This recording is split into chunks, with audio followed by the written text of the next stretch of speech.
Hello, guys, and welcome to the Draft Order, a series of sports takes brought to you by me, your host, Robert Jenkins.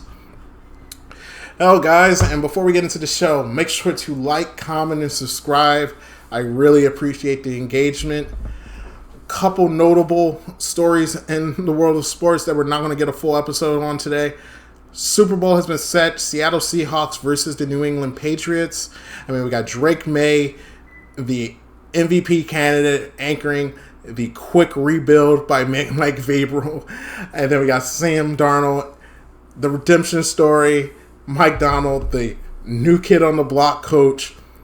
Tons of storylines, and we're going to get into those fully on our Super Bowl preview show because the Super Bowl is way too big to fit in any episode. And we're also going to be doing a Super Bowl gambling show. The Super Bowl is one of my favorite sporting events of the year. I'm sorry. Of course, it's one of my favorite sporting events, but it's one of the best marquee sports gambling events. It's the Super Bowl, Masters, March Madness. Those are probably my top three. And that gets us into our first story, or our first segment. Bill Belichick has been the topic of conversation since it was announced that he will not be elected into the NFL Pro Hall of Fame. This means that he will not be a first ballot Hall of Famer.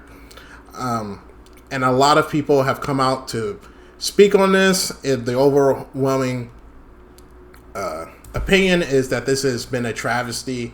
That Hall of Fame is losing credibility with these actions. And I'm going to be honest, I'm here to be the contrarian. This is my argument against Bill Belichick being a first ballot Hall of Famer, I guess. First of all, let's all get an equal playing field on what the facts is, because I've been seeing people quoting that Bill Belichick has 8 Super Bowls, and never in the history of debating coaches have we ever counted defensive coordinator Super Bowls.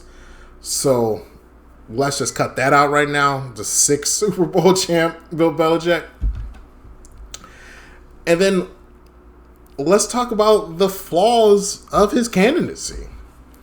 First of all, he was involved in not one, but 2 cheating scandals. The first one, which he was directly punished for and found to be the main contributor of, Spygate. And a lot of guys have come out about this to say, oh, it doesn't really matter, which is ridiculous to me. We've all set rules. The rules are out there for everyone.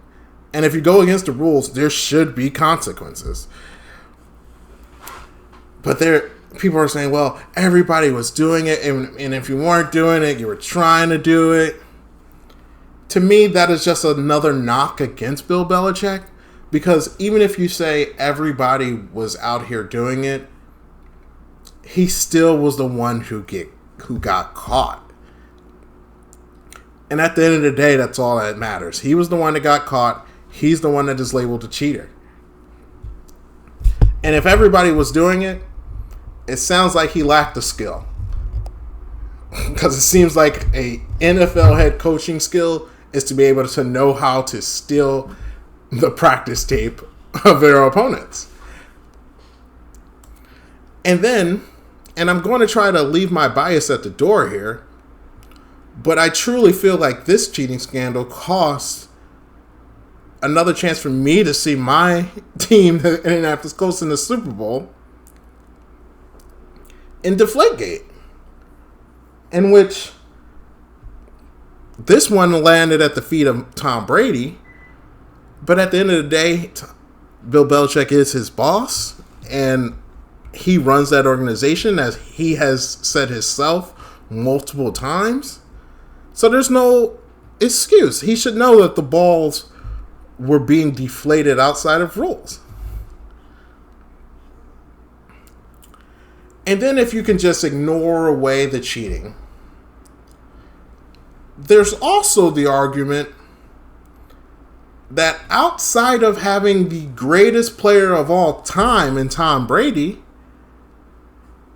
this guy has a resume that is wildly mediocre. Plain and simple. Without Tom Brady as the starting quarterback for Bill Belichick's team, he is 83 and 104, winning 44% of his games. If we look at the Patriots dynasty of this trio of credibility between Tom Brady, Robert Kraft, and Bill Belichick, and you try to slice up, who deserves more credit, you also have to ask yourself, well, when I take away Robert Kraft and Tom Brady, Bill Belichick is 36 and 44, i.e. his tenure with the Browns. And then we look at how those pieces have played minus him. Let's look at Tom Brady. Tom Brady leaves the Patriots, goes to Tampa Bay, and wins another Super Bowl. And was fairly competent in all of the years that he played for Tampa Bay.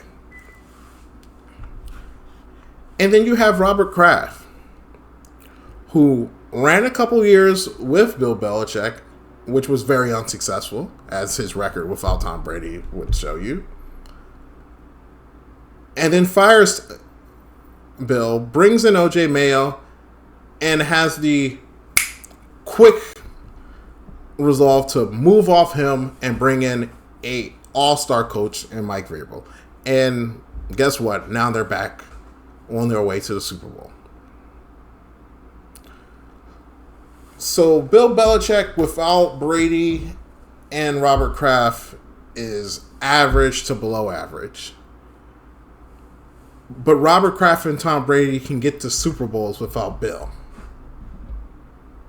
Interesting.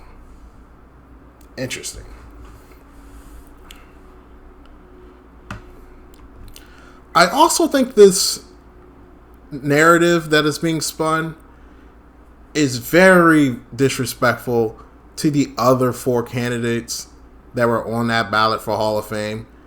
Because whether you were going to vote for them or not, each one of them is very qualified in their own right.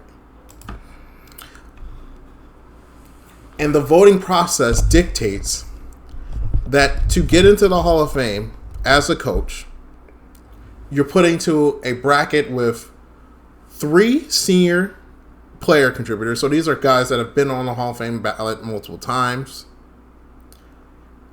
A 1 contributor, which is going to be Robert Kraft this year.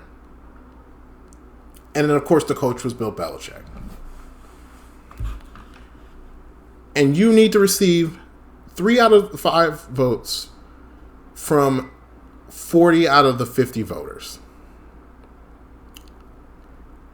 And I'm sorry, there's a real argument to be made that, I mean, obviously it was made. He's not in the Hall of Fame. The 11 voters did find this argument to be valid.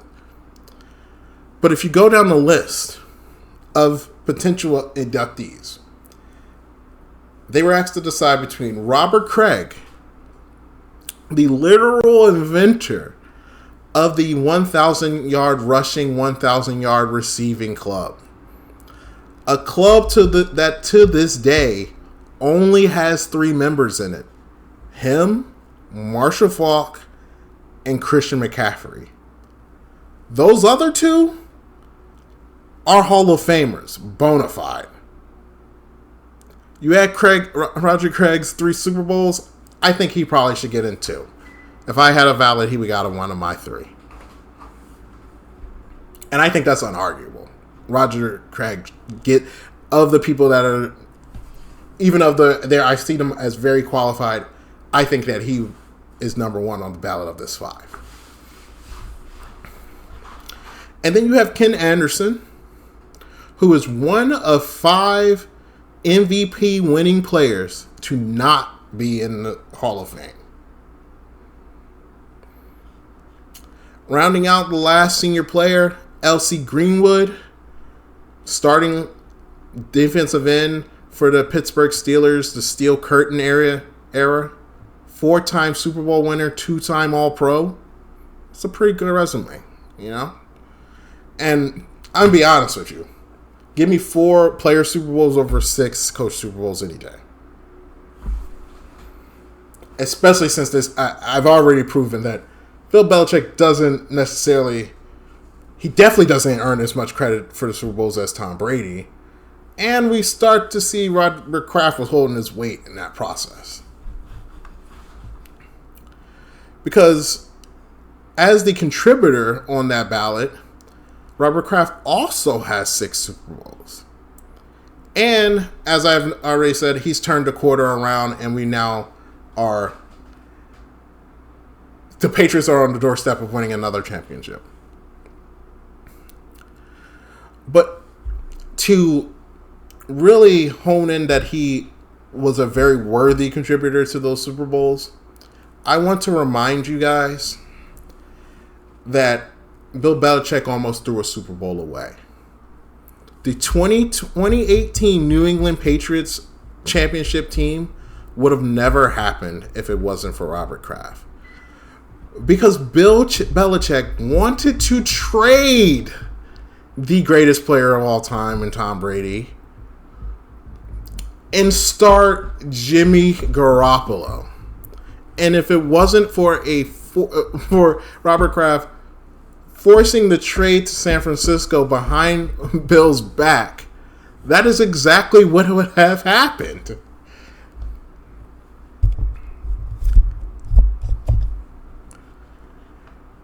And then I'm sorry. I don't think that the NFL voters are these. I'm sure that Bill Belichick is not the only person who has a 20-year-old girlfriend when you look at the voters and him. But he may be the only one with a 20-year-old girlfriend who makes headlines. And at the end of the day, the Hall of Fame is a sacred shrine to many of these voters and the players that are in it. And if you're already going down the wagon of this is a flawed candidate who cheats and hasn't had much success outside of this very tight window with very also other Hall of Fame contributors and Tom Brady and Robert Kraft, do we want the Hall of Fame to become the Jordan Show? And regardless if we want to believe so or not, that was in the back of the mind of every voter's head. Because Jordan is the first thing that you think of when you think of Bill Belichick today. I mean, that and a 4-8 UNC record. So I see it perfectly, I see it respectable and plausible that you add up all these details and you get the voters saying, not quite a first ballot Hall of Famer. I expect him to, if the reaction, even without the reaction that we've had so far, I thought he was going to get into the ballot on the next go around. But surely how everyone has reacted and all the torches coming out, those voters are going to almost be scared to voting him in next year.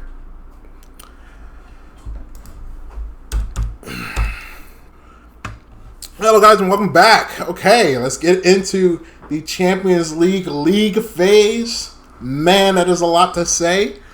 But it's been a truly amazing 8 match days. I mean, I just love I love this Champions League format. It's so much better than the group play. So, the results. Top 8 has been decided.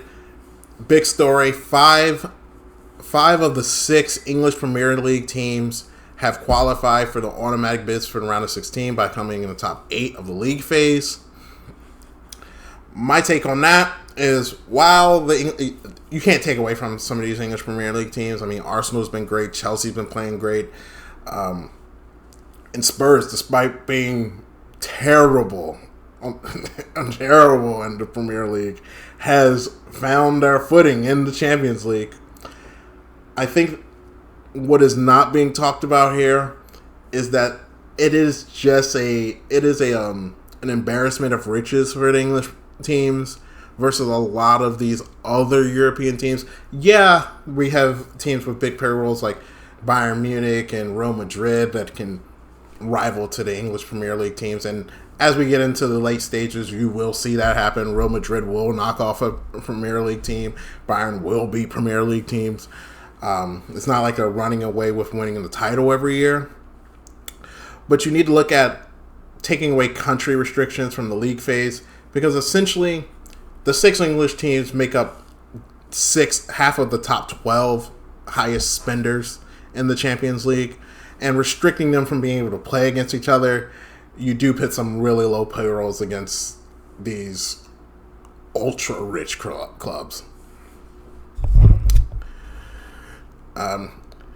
And the big story from match day 8, Benfica is going to be in the playoff off of a heroic goal from the goalkeeper with a sick header after Real Madrid get 2 red cards in the last wavering minutes of this game.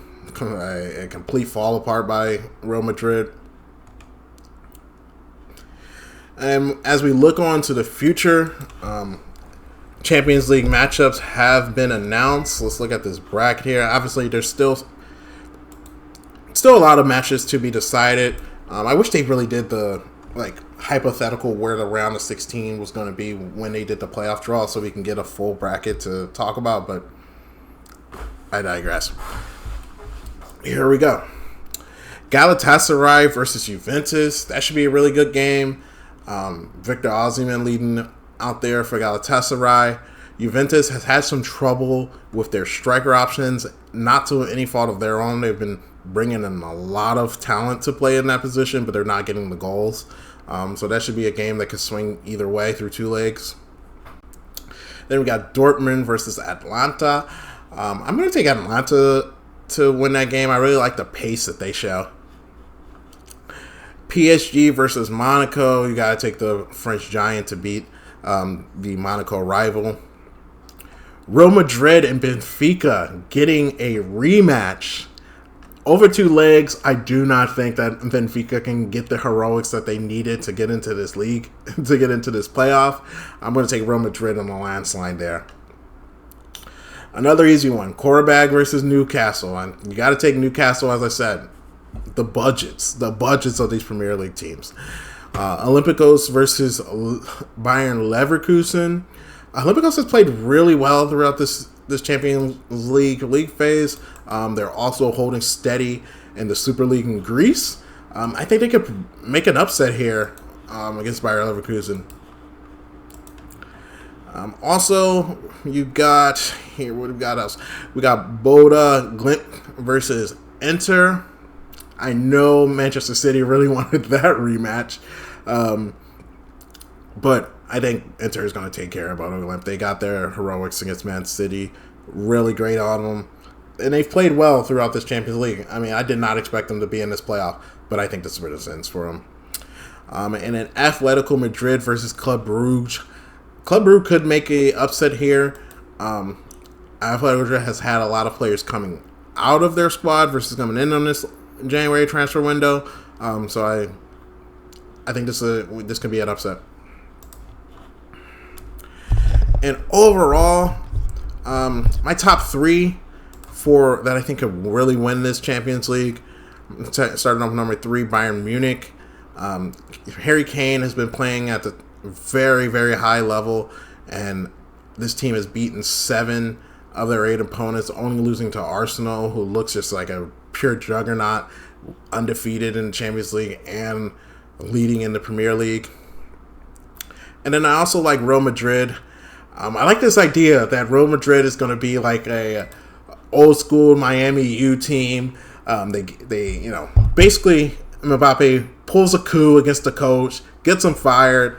So and Real Madrid has always been this, but more than ever, you gotta think now it's going to be a star-driven team, and they do have the star power to make such an arrangement work. I mean, you got Vinny Jr., Mbappe, Jude Bellingham, and then there's really like a lot of. I mean, it's Real Madrid. You know the talent all over that field. But the overarching favorite has to be Arsenal, as I said. Unbeaten in the Premier League. They beat Bayern 3-1. Atletico Madrid 4-0. It's hard to get goals against this team, and that's just what's going to set them apart from all the other teams. Their only question is going to be their offense. Can they get those? Can they get those gimme goals? They're up and down in the striker department, but they're also getting healthy. They'll see David Jesus come back. Gyökeres, as he gets more game time in the Premier League and the Champions League, you got to think that he comes into his footing, and he scored a lot of good goals for Sporting in the last year. So that's my prediction for the Champions League. As we get closer to the games, I may do a bigger preview for each of the playoff matchups. But when we come back, we're going to go over college football. I'm giving my way too early top 10 rankings based on what we've seen from this year's transfer portal and recruiting class. Okay, guys, let's talk about our way too early college football top 10 rankings. I'm not a maniac. I won't go through a full top 25. I'll leave that to the AP experts. But this exercise is going to be my top 10 programs based on what I think they're bringing back, transfer portal, and the recruiting class. Starting off at number 10, I'm going to be taking Georgia, current SEC champions, who are bringing in the number 11 overall recruiting class. So that's transfer portal and recruiting kind of composited together. They're surely going to be one of the top teams in college football next year.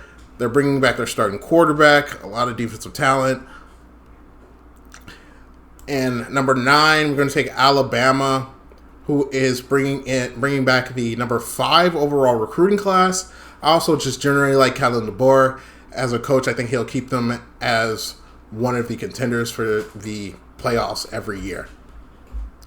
Number 8, we take Kentucky, who had a sneaky transfer portal class this year, coming in at number 10. I also like what they did in their coaching hire, bringing Will Stein, ex-offensive coordinator for Oregon. I think that's a really good hire and could really make some noise into the year. Number 7, I'm going to take Notre Dame. Head coach Marcus Freeman. I think as long as you have Marcus Freeman on your team, you're going to be one of the elite programs in college football. They're someone that you'll be looking for to be a quarterfinalist almost every year. They brought in another elite recruiting class, and they were able to grab a couple 4-stars in the transfer portal. Number 6 is going to be Michigan. They did a really good job, all things considered, this offseason. I mean, you have your coach, Ron Moore, who has a terrible scandal that could have really blew up this transfer portal and your recruiting class. But they were able to stop the bleeding. They keep Bryce Underwood, as I said, and not too many talents leave the building. And then they add that on with they got a top 25 transfer portal and recruiting class. You can really make some noise. And I like the hire of former Utah coach Kyle Whittingham. I think it's a win now hire. Look for Michigan to be in the playoffs.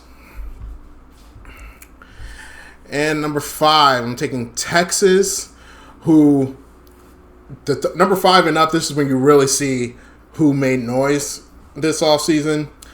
Starting off with Texas, who bringing back the number 8 recruiting class, number 3 transfer portal class for an overall number 2. Arch Manning, while I do think we put a lot at his feet last year, accidentally won a Heisman as basically a unexperienced starter. Over the last season, he really came under his own.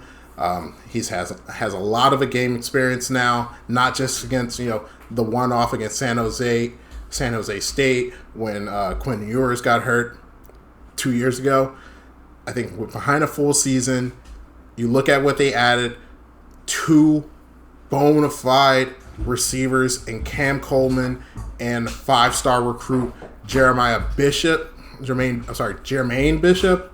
I think that they could, along with Steve Sarkisian's offensive mind, really make some fireworks on that offense. The only negative that I'm seeing for Texas is that there was a fair amount of talent that did leave the door from their transfer portal. Number 4, I'm taking Texas Tech. This is a team that is sticking to their transfer portal policy.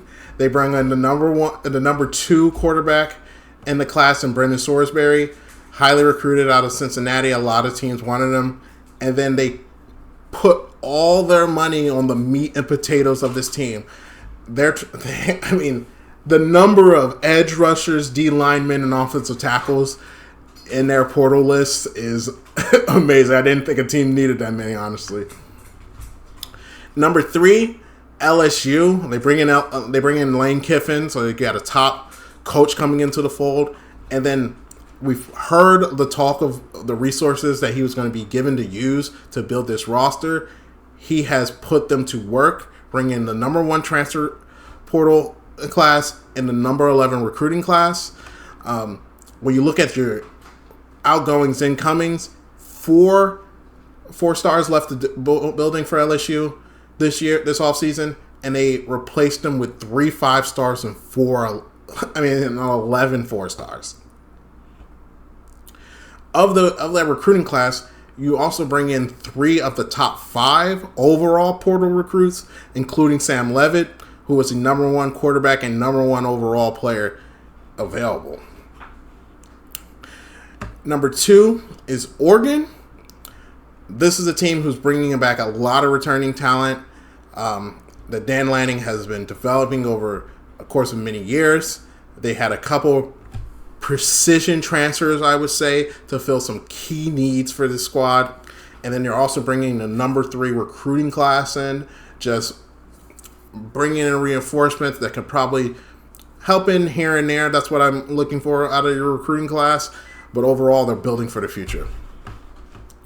And then number 1, after what we've seen from them last year, how elite that defense was, you're bringing back Julian Sand, who was a Heisman candidate, and Jeremiah Smith, who is arguably the best player in college football, hands down. You add on a very good recruiting class, top 5. They're top 5 in both recruiting and transfer portal, anchored by Chris Henry, who son of late NFL player, who looks amazing. You put him next to Jeremiah Smith. Oof, that's going to be hard. And they also bring in another receiver that was a 4-star, highly recruited. So they're retooling their wide receiver room, which is needed after people like Mbuka have left over the years. So that rounds out my list. Way too early. We'll see how this all lands. If I had to say today, Ohio State is my favorite to win the national championship, but we're a long way from January. So thank you for tuning in to the Draft Order. Make sure to like, comment, and subscribe, and I'll talk to you next time. Bye.